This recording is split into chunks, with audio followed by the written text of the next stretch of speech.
আমার প্রাণ প্রিয় ভিউয়ার্স, আসসালামু আলাইকুম রহমতুল্লাহ।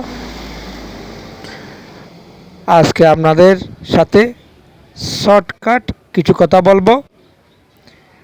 1000 ইট গাঁথনি করতে কয় ব্যাগ সিমেন্ট লাগে এবং 1000 ইটের প্লাস্টার করতে অর্থাৎ আস্তর করতে কয় ব্যাগ সিমেন্ট লাগে, কতগুলো বালু লাগে এবং কিভাবে গাঁথনিগুলো করলে সঠিক নিয়মে গাঁথনিগুলো হবে সেই বিষয় নিয়ে কিছু গুরুত্বপূর্ণ কথা বলবো। আশা করি আপনারা ভিডিওটি না টেনে শেষ পর্যন্ত দেখবেন এবং এখনও পর্যন্ত আমাদের ইউটিউব চ্যানেলটি যারা সাবস্ক্রাইব করেন নাই, যদি আপনার মন চায় সাবস্ক্রাইব করে দিয়েন। আর যারা ফেসবুক পেজে আছে লাইক কমেন্ট ফলো করে দিয়ে আপনাদের মতামতগুলো জানাবেন। তাহলে বন্ধুরা শুরু করা যাক। 1000 ইট গাঁথনি করতে আপনার 4 ব্যাগ সিমেন্ট লাগবে আর 1000 ইট আস্তর করতে 2 ব্যাগ সিমেন্ট লাগবে। এটা হলো একদম সঠিক হিসাব, অনেকেই জানে না। আর হিসাবটা কিভাবে বার করবেন, মনে করেন 10 ফিট বাই 10 ফিট, এটা 100 ফিট স্কোয়ার হয়। শতে 500 পিস ইট লাগে। 100 ফিট গাঁথনি করতে 500 পিস ইট লাগবে। হয়তো ইটের সাইজ একটু ছোট হলে 2-4টা বেশি রাখতে পারে, কিন্তু এর সাথে আপনি হিসাব করবেন 100 ফুটে 500টি ইট এবং 100 ফুট এই প্লাস্টার করতে দোনো পাশে মিলে আপনার লাগবে 1 বস্তা। 200 ফুটের মধ্যে 2 বস্তা। 200 ফুট গাঁথনি করতে গেলে আপনার 1000 ইট লাগবে, অর্থাৎ 1000-এ গাঁথনি আস্তর সহ আপনার যাবে 6 ব্যাগ এবং শুধু গাঁথনি করতে যাবে আপনার 4 ব্যাগ। এগুলো যারা এখনও বুঝে না তাদের জন্য এবং মালিক ভাইদের জন্য একটু খুব সহজে হিসাবটা করা যায়। এখানে এক সাইড হিসাব করে সিমেন্টগুলো বানাতে হয়, অর্থাৎ 4 বস্তা বালু এবং 1 বস্তা সিমেন্ট, এটাকে এক সাইড বলে। এইভাবে গাঁথনিগুলো করতে হয়। আবার যদি 10 ইঞ্চি গাঁথনি হয় আপনি 1.5 অথবা 1.6 করতে পারবেন, কোনো অসুবিধা হবে না। 5 ইঞ্চি গাঁথনির মধ্যে আপনার সিমেন্ট একটু বেশি দিতে হয়, এক সাইড দিয়ে করতে হয়। এটা হলো পাবলিক নিয়ম, সরকারি নিয়ম তো আরও অনেক বেশি, এটা আমি কিছু বলতে চাই না। আমি মালিক ভাই এবং মিস্ত্রি ভাইদেরকে বলবো, বিশেষ করে মালিক ভাই, আপনি সবসময় হিসেব করবেন আপনার কাজটা যাতে সঠিক হয়, সেভাবে মিস্ত্রি ভাইকে বলবেন এক সাইড হিসাব করে আপনার গাঁথনি প্লাস্টার করার জন্য। আরেকটা বিষয়, সিলিং আস্তর করার সময় এক সাইড হিসাব করতে পারবেন না।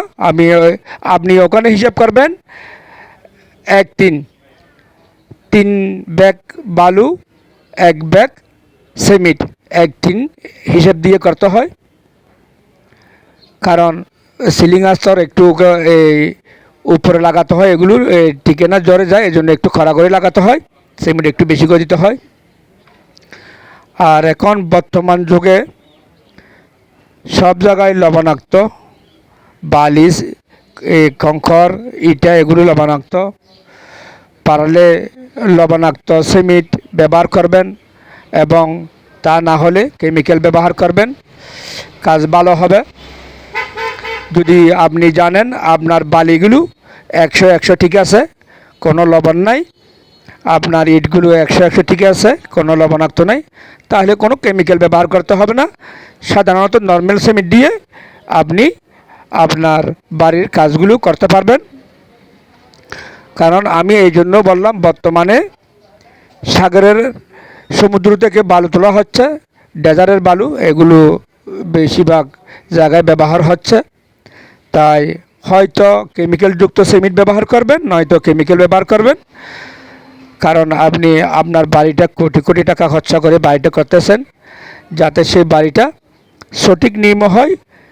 অল্প কিছু টাকার জন্য অবহেলা করবেন না, ভালো করে করার চেষ্টা করবেন। এবং আমাদের যারা নির্মাণ শ্রমিক ভাইরা আছে, যারা এই রাজমিস্ত্রির সাথে জড়িত, তাদেরকেও বলবো মালিক ভাইদেরকে ভালো একটা সৎ পরামর্শ দেওয়ার জন্য। কারণ আপনি বাড়িটা করে চলে যাবেন, মালিকের ক্ষতি হবে। আমরা অনেক বিল্ডিংয়ে, আপনারাও দেখেছেন, আমিও দেখেছি, এই লবণ উপর থেকে লবণগুলো নিচে নেমে আস্তরগুলো জ্বরে যায়, লংগুলো জ্বরে যায়। এটা হয়তো অনেকেই দেখেছেন, অনেক জায়গায় দেখেছেন। আমি অবশ্যই এখানে ছবি তুলে দেব আপনাদেরকে, কিভাবে হয় সেটা আপনাদেরকে দেখাবো। তাই এই জন্য বললাম, ভালো করার জন্য কিছু পরামর্শর প্রয়োজন। আপনি না বুঝলে আপনার ইঞ্জিনিয়ারের সাথে পরামর্শ করবেন। এবং বিশেষ করে একটা বাড়ি করতে গেলে একজন মালিকের ভালো করে বুঝে শুনে সবার পরামর্শ নিয়ে কাজগুলো করতে হয়। এবং গাঁথনি করার সময় দেখতে হবে গাঁথনির যে জয়েন্টগুলো আছে সেটা সঠিকভাবে করা হচ্ছে কি না, সঠিকভাবে দেওয়া হচ্ছে কি না। জয়েন্টগুলো শক্ত করে টাইট করে দিতে হয়। আর গাঁথনিগুলো করার সময় যাতে জয়েন্টগুলো একটার উপর একটা না পড়ে, একটার সেন্টারে একটা পরের মতো, সেভাবে গাঁথনিগুলো করতে হয়। অলরেডি আপনারা আমার ভিডিওর মধ্যে দেখতেছেন কীভাবে গাঁথনিগুলো করা হচ্ছে। এবং গাঁথনি যদি শুকনা ইট দিয়ে করেন তাহলে কি হবে, গাঁথনিগুলো টিকসই হবে না, এটা চুকা চুকা হয়ে যাবে, আস্তে আস্তে জ্বরে যাবে। কারণ নিয়ম মোতাবেক এই ইটগুলো পানি দিয়ে ভিজাতে হবে, নিয়মের বাইরে বেশি দিলেও হবে না। নিয়ম মোতাবেক ইটে পানি মেরে কাজগুলো করতে হয়। বেশি মারলে আবার যে সিমেন্টগুলো জয়েন্টের মধ্যে দেওয়া হয় সেগুলো জ্বরে যায়। তাই নিয়মের বাইরে কিছু করা যায় না। মাশাআল্লাহ, যে সিমেন্টগুলো বানানো হয় নিয়ম মোতাবেক পানি দিতে হয়। ধন্যবাদ সবাইকে, ভালো থাকবেন।